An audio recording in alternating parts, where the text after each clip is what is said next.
Hi, my name is Abhay Doshi, and I'm a graduate student with the Department of English at the University of Minnesota. The title of my talk today is Ecology and the Critique of History, The God of Small Things as a Humanist Text.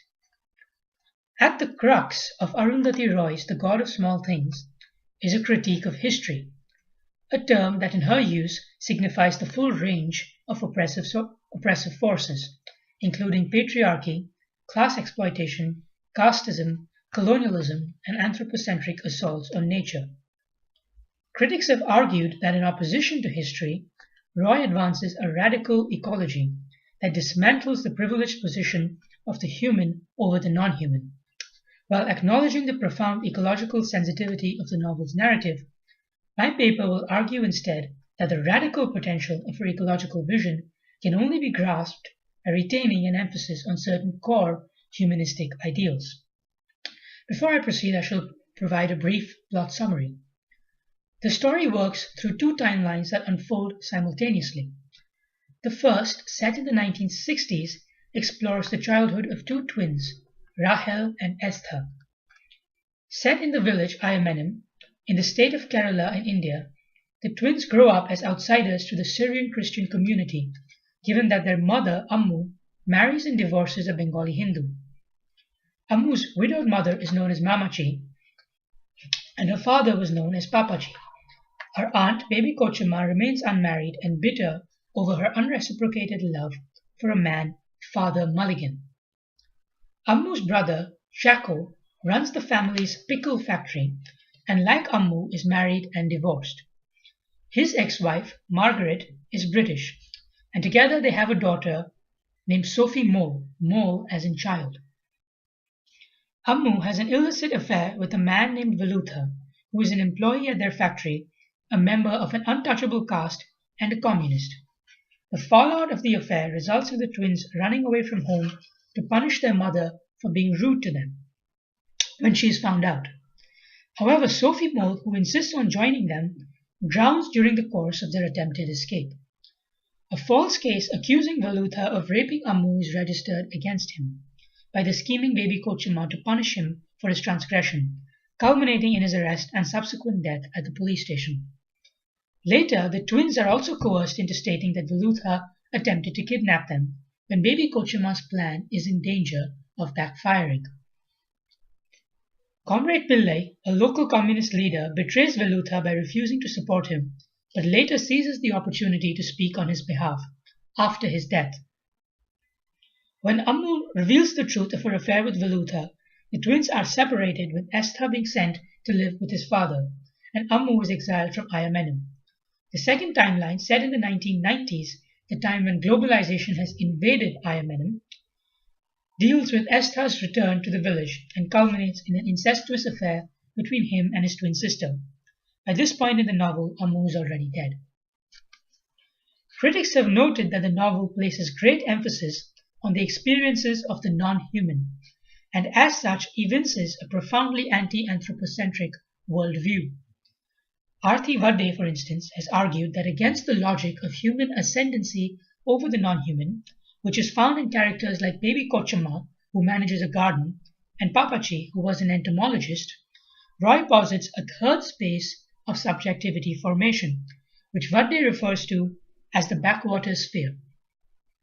The backwaters of Kerala, Vadde argues, are an ecological collectivity where bonds among humans are enabled and offset by bonds forged across human, animal, and vegetable lines, an ecological collectivity that sets non-human subjects alongside human ones, organizes human memory around environmental inscription and adaptation, and tempers human ascendancy and exceptionalism by representing reason as at times dependent on, and not simply transcendental to, the sensory perceptions and cognitive skills that guide our habitation of the world.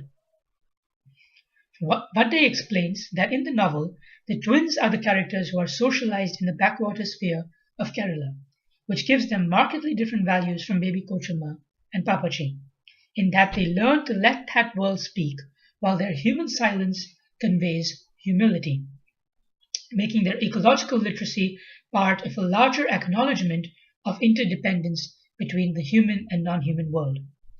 While I accept that the novel emphasizes interdependence between the human and the non-human, and agree that the novel does make an argument for human humility, I take as my point of departure the need for self-reflexive reason and human agency as necessary components of any project that seeks to remake the anthropocentric world in which the twins live.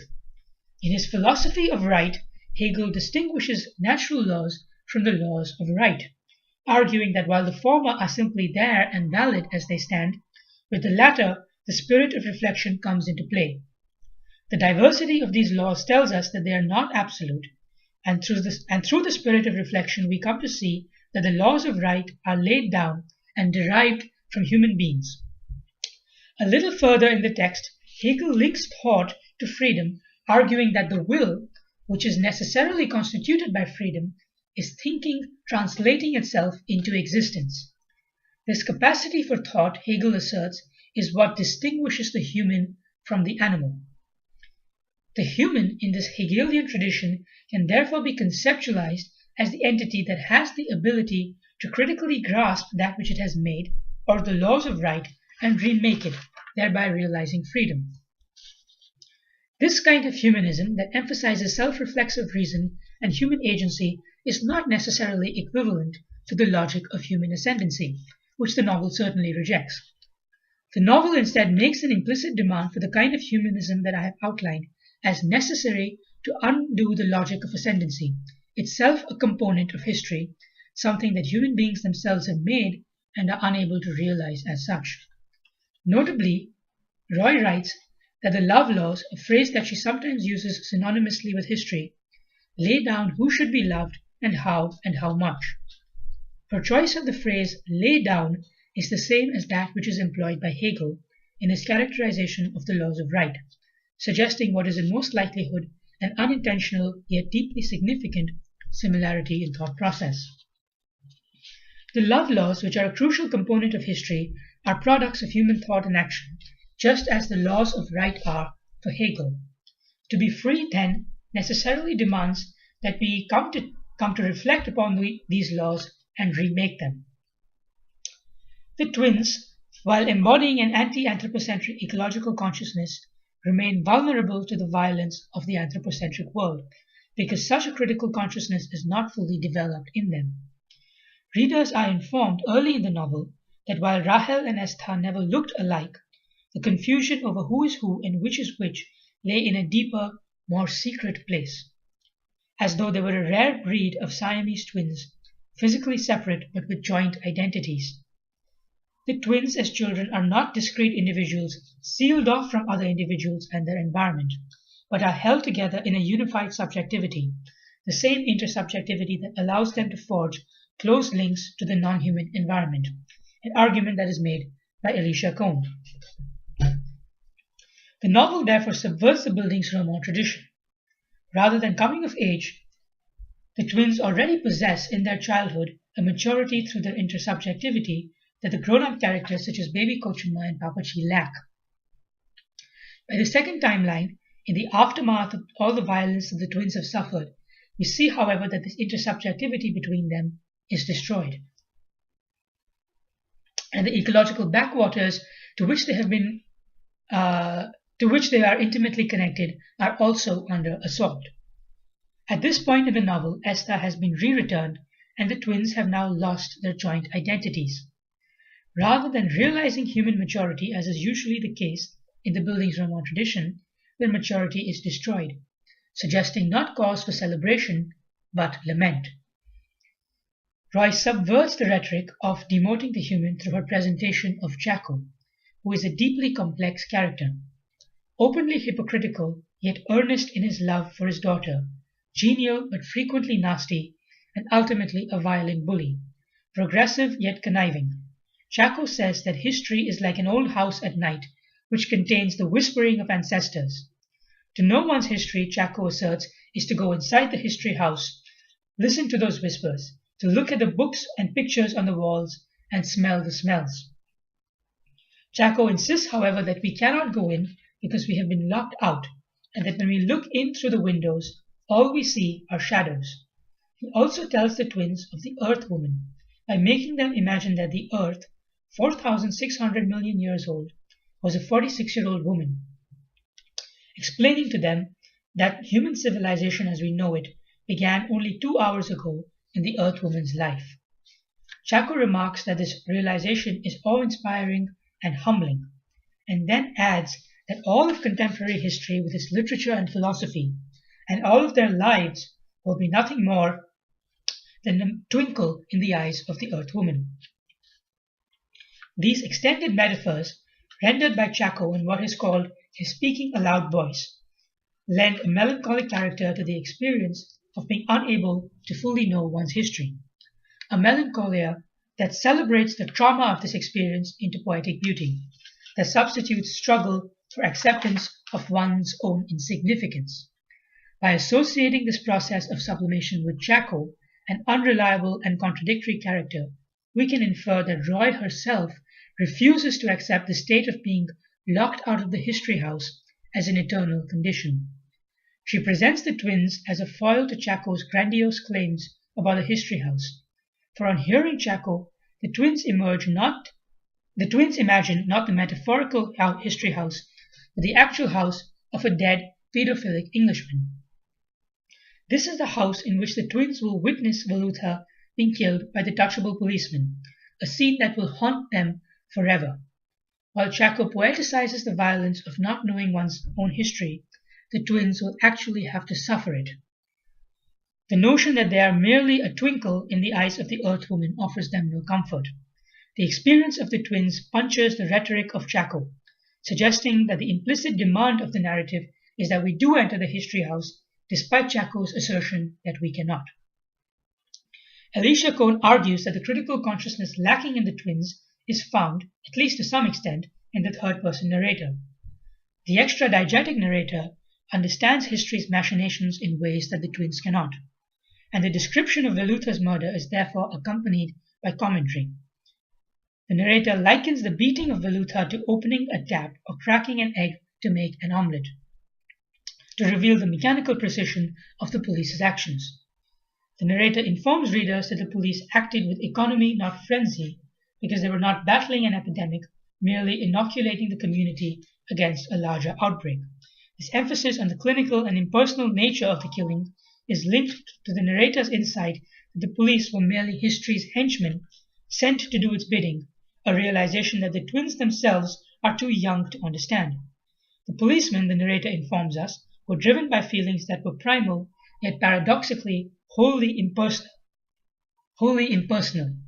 and explains the links between the killing of Veluta to civilization's fear of nature, man's fear of women, and power's fear of the powerless.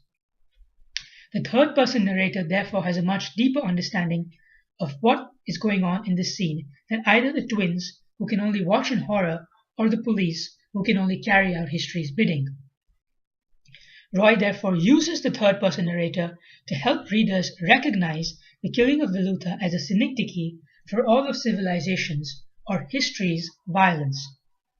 Moreover, history is not presented as some transcendental force that simply makes the policeman obey its will.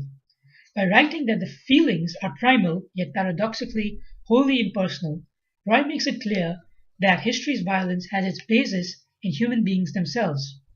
This moment is the closest, perhaps, that Roy comes to showing any awareness of alienation in the Marxist sense.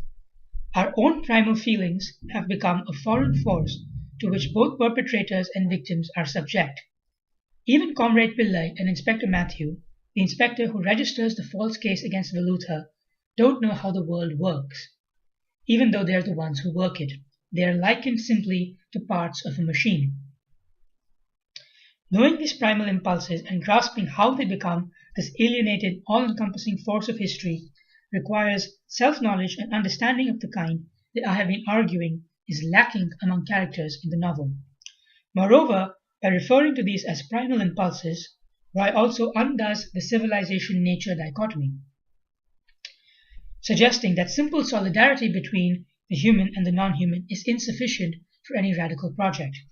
What is needed instead is a deeper understanding of how history works, how history becomes what it is, and what role we play in making it what it is, so that we can reclaim it and make it more humane. While the novel does foreground non-human voices and presents through the twins a human consciousness that is capable of forging solidarity with the non-human, such solidarity, without the capacity to critically understand history and thereby remake it, is also revealed as vulnerable to history's violence. The intersubjectivity between the twins and the backwaters of Kerala means that their fates are also conjoined. By the second timeline, Roy writes that the river that the twins both love and respect as children now smells of shit and pesticides bought with World Bank loans, and most of the fish have died. History that inflicts its violence on the twins and Veluta also inflicts its violence on nature, suggesting that the stakes of realizing certain core humanist values extend to preventing such anthropocentric assaults on nature itself. We see, therefore, that both the perpetrators of history's violence, such as the police and Comrade Pillai, and the victims of it, such as the twins and even Veluta himself, lack any deep understanding of how history works, rendering them subject to history rather than subjects of it. By associating this understanding of history with a third-person narrator, the narrator who also shows us the pain that history causes, Roy appears to demand that we as readers must strive to understand history and its devices, a demand that is carried forward in the political essays that she has since written. The humanist values of self-reflexive reason and human agency, at least to the extent that they are derived from the Hegelian tradition, have themselves come to be seen as complicit in the projects of colonialism and anthropocentrism in several wings of the humanities and amongst certain strands of the left and environmental movements in general. My paper therefore asserts that simply knowing the violence of history, in which assaults on the non-human play a central role, is itself predicated on deploying these very values, as suggested through my reading of The God of Small Things, a novel that is widely acknowledged as anti-colonial and anti-anthropocentric in its outlook.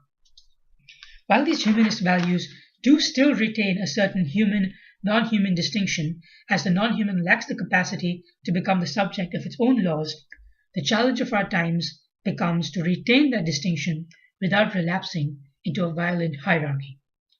Thank you.